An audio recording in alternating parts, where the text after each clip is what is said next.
8 నెలలుగా తమ కుమారుడు వెంటిలేటర్పై చావు బతుకుల మధ్య కొట్టుమిట్టాడుతూ ఉంటే అందుకు కారకులైన వారి మీద మాత్రం ఎలాంటి చర్యలు చేపట్టడం లేదని చెప్పి నిరసిస్తూ శనివారం ఉదయం మంతని అంబేద్కర్ చౌరస్తాలో బాధిత కుటుంబ సభ్యులు ధర్నాకు దిగారు.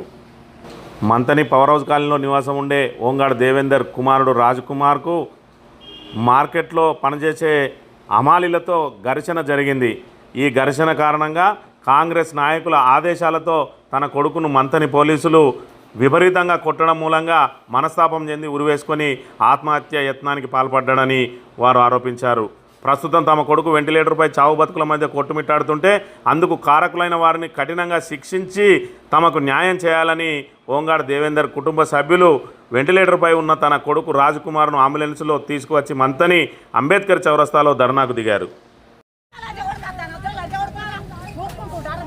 నమస్తే.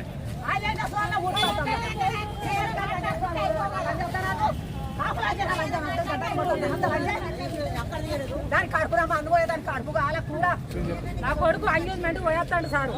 ఎంగేజ్మెంట్ పోయేస్తాంటే లంజ కొడుకు ఇంటికి గుర్తాసేపతి ఇల్లు లేరు.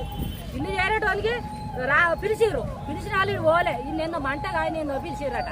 అరే నన్ను పోయేటోని ఎందుకు పిలుస్తారని నన్ను ఎందుకు పిలుస్తారని వీడు పోయి ఒకటి వేసిండు. వీడు ఒకటి వేసుకున్నాడు, ఆడు ఒకటి వేసుకున్నాడు. అయిపోయింది కదా. తెల్లారు లంజ కొడుకులు ఏం చేసిర్రు, ఒక ఆనికి ఇద్దరికి ఎల్లుండి అయింది. ఇద్దరు అయితే 30 మంది వచ్చి కేసు పెట్టారు.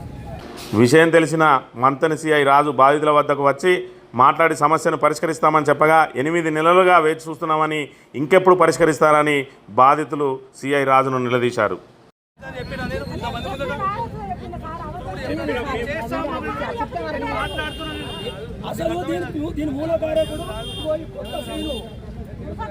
కొత్త సీను దీని వేణు కారకుడు ఎవరు?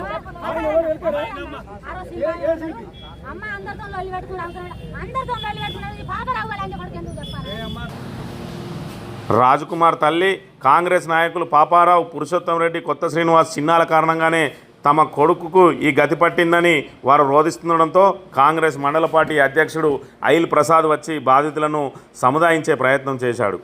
నేను ఇవ్వలేనమ్మా, నేను ఎందుకు కొట్టిరే, నన్ను ఇంతమంది ఎందుకు కేసు పెట్టిరే, నేను వేసాయినేవానమ్మా, నేను బతకన్నాడు. కాలం చేస్తానని బాత్రూంలో పట్టుకొని పోయినా డబ్బులు వేసుకున్నాడు, పెట్టుకున్నాడు. పాపరావు వాళ్ళ ఇంట్లో పోలీస్ స్టేషన్ పోయిన వాళ్ళ పాపరావు, అరే పాపరావు నువ్వు ఇవ్వనమాట కావాలి అనుకుంటది.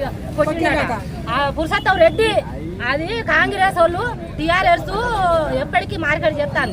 మా కాంగ్రెస్ వచ్చింది కదా, 20-30 మంది వేసుకొని తిరిగిండు కాంగ్రెస్. మా కాంగ్రెస్ వాళ్ళు చేయాలి, టీఆర్ఎస్ వాళ్ళు ఇన్ని రోజులు చేసిరుగా, మేము కొన్ని రోజులు బతకాలని మార్కెట్ కోసం రొల్లి పెట్టుకున్నాడు. పురుషోత్తం గారు అంటే కొడుకొని రొల్లి పెట్టుకున్నది మసలా పెట్టుకొని సీనుగాడు మార్కెట్ సీనుగాడు, పురుషోత్తం రెడ్డి, చిన్న పాపరావు వీళ్ళందరూ అన్ని విడిచిపెట్టకు పొల్లు కొట్టుకున్నారట. ఫోన్ చేసిరట, అమ్మ వాళ్ళ పేరు చెప్పుకుంటానని కొట్టి వాళ్ళ పేరు చెప్పుకుంటాను విడిచిపెట్టకంటారా, నేను వాళ్ళు విడిచిపెట్టకంటారని అంటాడు.